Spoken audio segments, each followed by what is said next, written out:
नमस्कार साथियों, स्वागत है आप सभी का एक बार फिर से हमारे यूट्यूब चैनल KNC कुसुमनेट क्लासेस में। तो साथियों, वीडियो में आगे बढ़ने से पहले यदि आप चैनल पे पहली बार आए हो तो सबसे पहले आप हमारे चैनल को सब्सक्राइब कर लीजिए, साथ में बेल आइकन को प्रेस कर ऑल नोटिफिकेशन का बटन क्लिक कर दीजिए ताकि अगली बार कोई भी वीडियो डालूं तो सबसे पहले नोटिफिकेशन आप तक पहुंचे और आपकी तैयारी और बेहतरीन तरीके से संभव हो सके।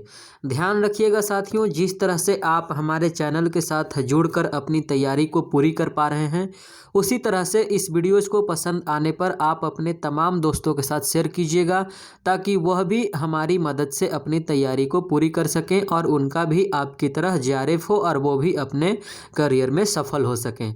तो आइए साथियों, आज से हम लोग एक नए सीरीज की शुरुआत करने जा रहे हैं।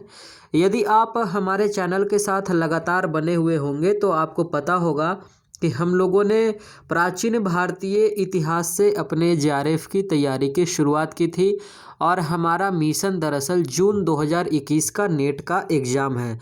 दरअसल दिसंबर तक हमारा सिलेबस ख़त्म नहीं हो पाएगा, इसीलिए हम लोगों ने टारगेट जून 2021 के एग्ज़ाम को किया है। लेकिन नेट के अलावा वैसे छात्र जो UPSC की तैयारी कर रहे हैं या फिर सिविल सर्विसेज की तैयारी कर रहे हैं या फिर किसी भी स्टेट सिविल सर्विसेज की तैयारी कर रहे हैं, तो वह हमारे चैनल के साथ अपने इतिहास सब्जेक्ट की तैयारी के लिए, साथ ही वह अपने GS पेपर की तैयारी के लिए हमारे चैनल के साथ जुड़ सकते हैं। तो ध्यान रखिएगा, यदि आप सिविल सर्विसेज के स्टूडेंट हो तो आपको भी हमारे चैनल के साथ निश्चित तौर पर जुड़ना चाहिए। अब आते हैं हम लोग आज के टॉपिक पे बात करते हैं। आज से हम लोग एक नए सीरीज की शुरुआत करने जा रहे हैं जिसका नाम है क्वेश्चन आंसर सीरीज, जिसमें हम लोग बात करेंगे जिन जिन टॉपिक पे हम लोगों ने अब तक चर्चा किया है उन सारे टॉपिक पे लगभग 300 से 400 सवाल पे हम लोग चर्चा करेंगे, जिसमें हर एक एपिसोड में लगभग 15 से 20 सवाल होंगे। तो यह एपिसोड थोड़ा लंबा जा सकता है। हम लोग शुरुआत कर रहे हैं प्राचीन भारतीय इतिहास के अध्ययन के लिए स्रोत, यानी कि आप यदि हमारे चैनल के वीडियोज़ को देखे होंगे, वहाँ पर हमने 3 लेक्चर में प्राचीन भारतीय इतिहास के अध्ययन के लिए स्रोत को ख़त्म किया था, जिसमें मुख्य तौर पे हम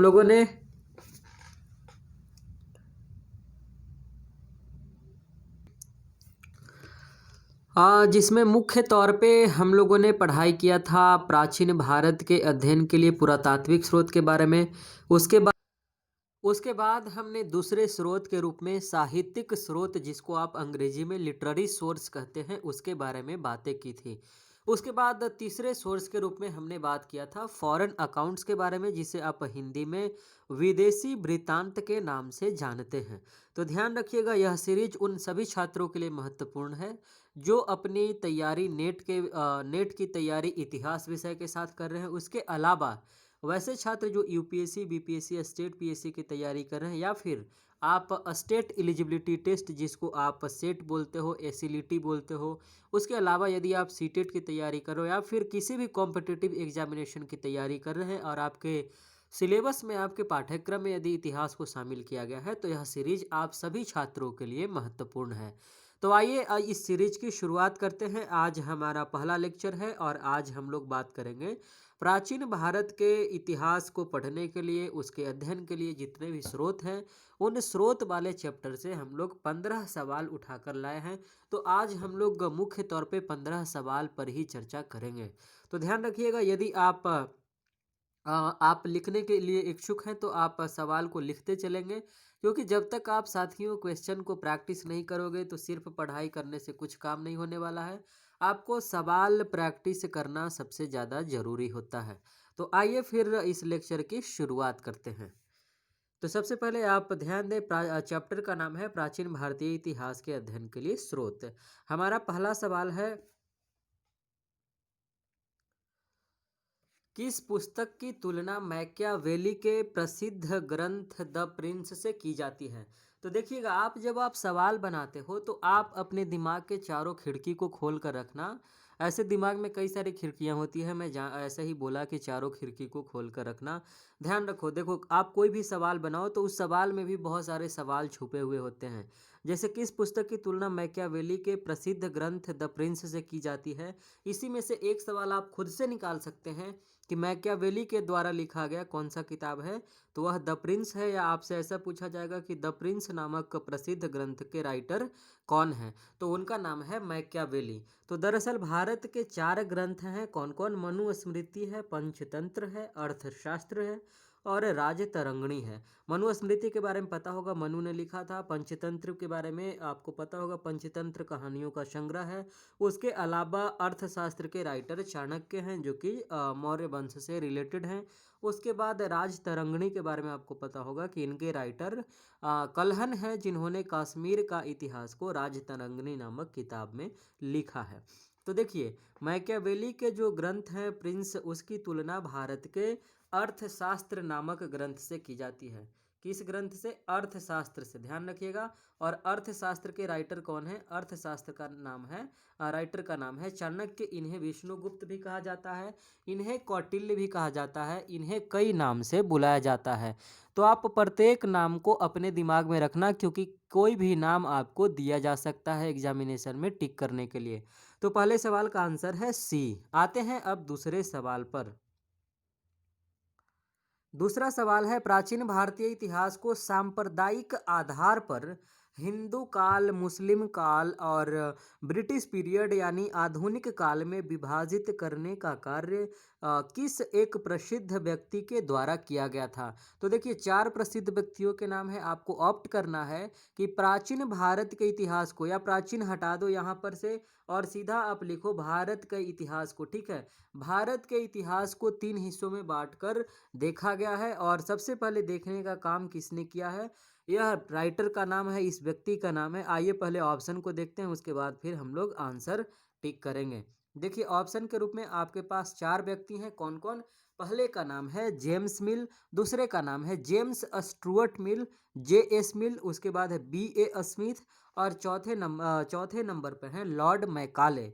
तो इनका जो आंसर होगा साथियों, वह होगा जेम्स मिल। दरअसल जेम्स मिल ने यह बातें कही थी कि भारतीय इतिहास को 3 हिस्सों में बांटकर पढ़ा जा सकता है।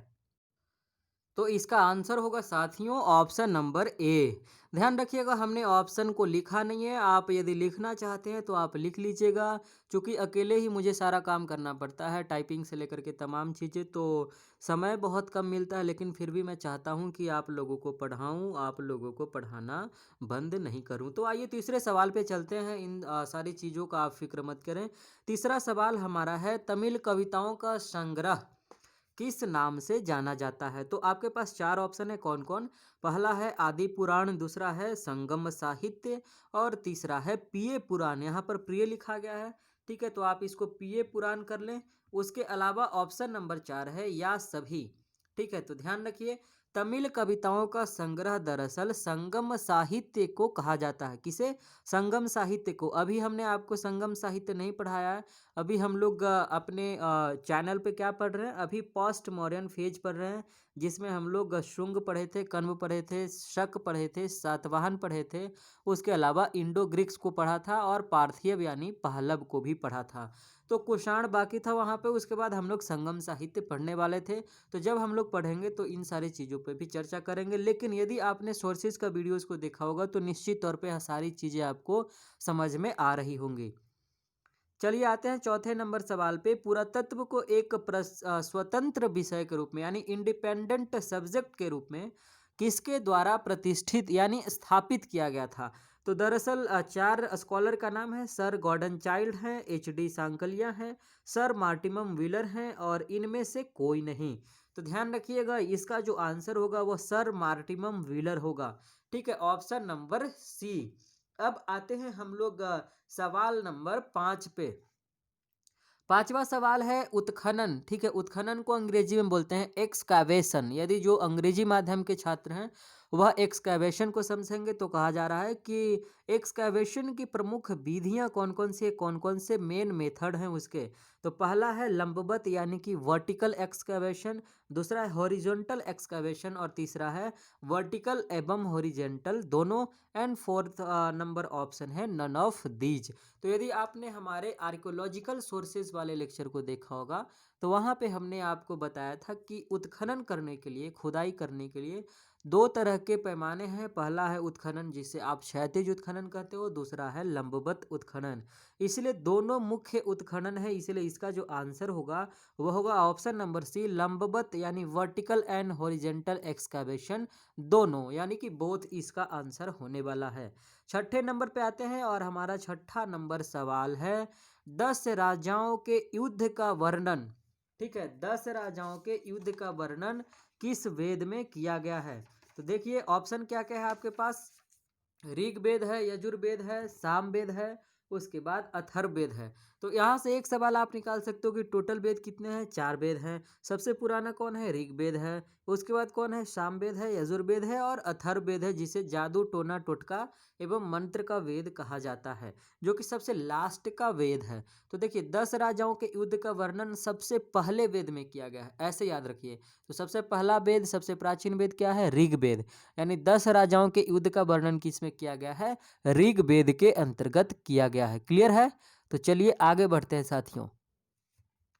सवाल नंबर 7, सातवां नंबर सवाल हमारा है, निम्नलिखित में से किस वैदिक सूक्त में 4 वर्णों के उद्गम का संकेत मिलता है। देखिए हमने आपको बताया था कि 4 वर्ण का जो सिस्टम है वह ऋग्वेद के पुरुष सूक्त के 10वें मंडल से इसकी चर्चा मिलती है। तो पुरुष सूक्त से इसकी चर्चा, इसका आंसर तो बी होगा, यहाँ तक आपको क्लियर है।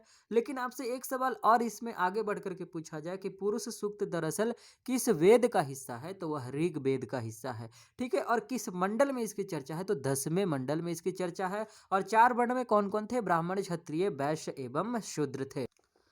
अब हम लोग 8वें नंबर सवाल पे चलते हैं दोस्तों, और 8वां नंबर सवाल है, निम्नलिखित में से कौन सा एक नाटक श्री हर्ष कहने का क्या अर्थ है साथियों, हर्षवर्धन के बारे में बातें की जा रही है। तो हमने हर्षवर्धन को नहीं पढ़ा है लेकिन सोर्सेज में इसे पढ़ा था। तो आइए 4 ऑप्शन को पहले देखिए, उसके बाद आप खुद से बनाइएगा। जैसे जब मैं सवाल पढ़ दूँ उसके बाद वीडियो को पॉज कीजिए और अपने मन से पूछिए, सवाल बनाइए, उसके बाद फिर वीडियो को आगे देखिए, तब आपको चीज़ें समझने में ज़्यादा मज़ा आएगी। ठीक है, तो चलिए ऑप्शन क्या क्या है, कुंडमाला, प्रियदर्शिका, कर्पूर मंजरी और मालती माधव। तो यदि आपने हर्षवर्धन को या सोर्सेज का वीडियो देखा होगा तो वहाँ पे हमने बताया था कि प्रियदर्शिका नामक नाटक हर्षवर्धन के द्वारा लिखी गई थी। ठीक है, यहाँ तक क्लियर है। तो अब हम लोग आगे बढ़ते हैं अगले सवाल की तरफ, और हमारा अगला सवाल है दरअसल पेरिप्लस ऑफ द एरिथ्रियन सी से। ठीक है, पेरिप्लस ऑफ द एरिथ्रियन सी से क्या है सवाल, पेरिप्लस ऑफ द एरिथ्रियन सी। आपको पता होना चाहिए कि इसके लेखक का नाम अज्ञात है, यानी इसके लेखक का नाम आज तक हमें पता नहीं चल पाया है। तो देखिए क्या कहता है, पेरिप्लस ऑफ द एरिथ्रियन सी नामक किताब भारतीय इतिहास के किस पक्ष पे प्रकाश डालता है। तो देखिए ऑप्शन में क्या क्या है, धार्मिक स्थिति, religious condition, political situation and scientific situation and commerce and trade. तो देखिए इसमें व्यापार वाणिज्य की चर्चा की गई है, कॉमर्स एवं ट्रेड की चर्चा की गई है, यानी इसका आंसर होगा ऑप्शन नंबर 4। अगले सवाल पे चलते हैं, वैदिक साहित्य में सभा एवं समिति। ठीक है, सभा एवं समिति को किस देवता की दो पुत्रियां कहा गया है। तो देखिए वरुण है, अग्नि है, इंद्र है, प्रजापति। तो आपको पता होगा कि सभा एवं समिति को प्रजापति की दो पुत्रियां कही गई है। एकदम क्लियर रखिएगा, अथर्ववेद में ऐसी बातें कही गई है। आप यदि पढ़े होंगे वैदिक काल वाले हमारे लेक्चर को तो बहुत सारी चीज़ें आपको मज़ा आ रहा होगा सवाल बनाने में। तो आगे आते हैं सवाल नंबर 11 पर, और 11 नंबर का सवाल कहता है, तख्त ए बाही अभिलेख में किस शासक की चर्चा है, किस शासक की चर्चा है। तो ऑप्शन देखते हैं हम लोग, बोनोनिज है, ठीक है, बोनोनिज है, उसके बाद अगला शासक मेउस है अगला शासक का नाम, और जिसे आप माउस भी कहीं कहीं पर पढ़ते हैं। और अगला शासक हैं गोंडोफर्निज, और अगले हैं अपोलिरियस। यानी कि इसका जो आंसर होने वाला है साथियों, वह होगा गोंडोफर्निज। ठीक है, क्या होगा? गोंडोफर्निज, ऑप्शन नंबर सी। उसके बाद अगले सवाल पे आ जाओ, और अगला सवाल कहता है तत्वमासी सुक्ति। ठीक है, तत्वमासी सुक्ति किस उपनिषद में मिलती है? ठीक है, तत्वमासी सुक्ति किस उपनिषद में मिलती है? तो इसका जो आंसर होगा, आप पहले चारों ऑप्शन को पढ़ लो एक बार। क्या क्या है? छांदोग्य उपनिषद, मुंडक उपनिषद, मांडुक उपनिषद और ईशा उपनिषद। तो इसका आंसर जो होगा साथियों, वो होगा छांदोग्य उपनिषद। ठीक है, क्लियर है? तो आइए अगले सवाल पे बढ़ते हैं। देखिए, ध्यान रखिएगा, जो सवाल आपको नया लगेगा, नया आएगा, तो उस सवाल को आप नोट्स में शामिल कर लीजिएगा। और सवाल नंबर 13 यानी 13 नंबर क्वेश्चन कहता है कि अशोक द्वारा कलिंग पर विजय की जानकारी हमें किस स्रोत से यानी किस सोर्स से प्राप्त होती है? तो कौन कौन है सोर्स के रूप में? 13वें शिलालेख, 13th रॉक एडिक्ट, उसके बाद है महावंश, उसके बाद है दिव्यावदान, और 7वां स्तंभ अभिलेख, 7th पिलर इंस्क्रिप्शन। तो देखिए, इसका जो आंसर होगा, मैंने कई बार बताया कि अशोक ने अपने राज्याभिषेक, कब हुआ था उसका राज्याभिषेक? 269। ठीक है, कब? 269। आप ध्यान रखना, 269 बीसी में उसका राज्याभिषेक होता है। इसके ठीक 8 साल बाद, कितने साल बाद? 8 साल बाद, 261 ईसा पूर्व में, 261 बीसी में वह आक्रमण करता है कलिंग पे। और इसकी चर्चा दरअसल वह 13वें शिलालेख में करता है। ठीक है, 13वें शिलालेख। तो इसका जो आंसर होगा वह क्या होगा? पहला नंबर, 13वां शिलालेख। 14 नंबर सवाल है, मृक्षकटिकम के लेखक कौन है? शूद्रक हैं, वसुबंधु हैं, भारवी हैं, भवभूति हैं। तो इसका जो आंसर होगा, बहुत इजी सवाल है, आपने पढ़ा होगा तो निश्चित तौर पे आप बना दो। इसका आंसर होगा शूद्रक। ठीक है, उसके बाद बताते हैं, अगले सवाल पे चलते हैं। बुद्ध चरित के लेखक कौन है? जो कि आज का अंतिम सवाल है। तो चलो लास्ट का सवाल आप बताओ। अब मैं 5 सेकंड देता हूं आपको। 1 2 3 4 एंड 5। इसका जो आंसर होगा साथियों, वो होगा अश्वघोष। ठीक है, बुद्ध चरित के राइटर कौन है? अश्वघोष। इसमें बुद्ध के जीवन से रिलेटेड घटनाओं की चर्चा की गई है। तो चलिए साथियों, आज के लेक्चर को हम लोग यहीं पर समाप्त करते हैं। फिर हम लोग मिलेंगे अगले एपिसोड में नए नए सवालों के साथ। तो एक बार फिर आपसे गुजारिश है कि यदि आप चैनल पे पहली बार आए हैं, तो प्लीज़ चैनल को सब्सक्राइब कर लो। उसके साथ साथ अपने दोस्तों के साथ शेयर कीजिए। और ध्यान रखिएगा, आप वीडियोज़ पसंद आता है तो आप लाइक कीजिएगा, और कमेंट करके ज़रूर बताइएगा यदि किसी प्रकार की कोई कमी लगती है। और आपको किसी भी तरीके का हायर एजुकेशन